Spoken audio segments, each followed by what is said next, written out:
Welcome to Vaishu AI creations.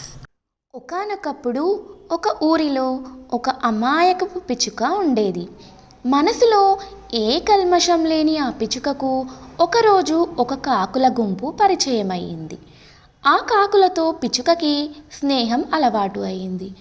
పిచ్చుకకి అందరూ చెప్పారు, ఆ కాకులతో స్నేహం చేయొద్దు, అవి మంచివి కావు అని. కానీ ఆ పిచ్చుక ఎవరి మాట వినలేదు. ఒకరోజు కాకుల గుంపు ఎటో వెళ్తూ పిచ్చుకను కూడా తోడు రమ్మన్నాయి. అమాయకపు పిచ్చుక ఎక్కడికి, ఎందుకు అని అడగకుండా ఆ కాకులను గుడ్డిగా నమ్మి వాటితో వెళ్ళింది. కాకులు ఒక పొలానికి వెళ్ళి అక్కడ మొక్కలన్నింటినీ ధ్వంసం చేయసాగాయి. పిచ్చుక నిస్సహాయంగా ఏమి చేయాలో తెలియక అటూ ఇటూ గెంతుతూ ఉంది.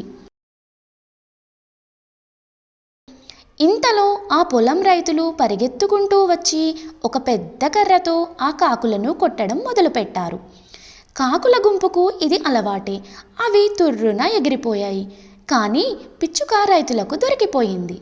బాబోయ్ బాబోయ్, నా తప్పేమీ లేదు, నేను అమాయకురాలిని, నేనేమీ చేయలేదు, నన్ను వదిలేయండి అని పిచ్చుక ప్రాధేయపడింది.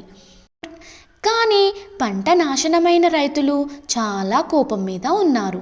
పిచ్చుక మాట నమ్మలేదు కదా, దానివైపు అసహ్యంగా చూసి మరో 2 దెబ్బలు కూడా వేశారు. ఇతరులు మన మిత్రులను చూసి మన గుణమేమిటో నిర్ధారించుకుంటారు. అందుకే మనం మంచిగా ఉన్నా మన స్నేహితులు చెడువారైతే మనం కూడా చెడ్డవాళ్ళమనే అనుకుంటారు. దీనివల్ల నీతి, మన స్నేహితులను చూసే మన గుణాన్ని అంచనా వేస్తారు.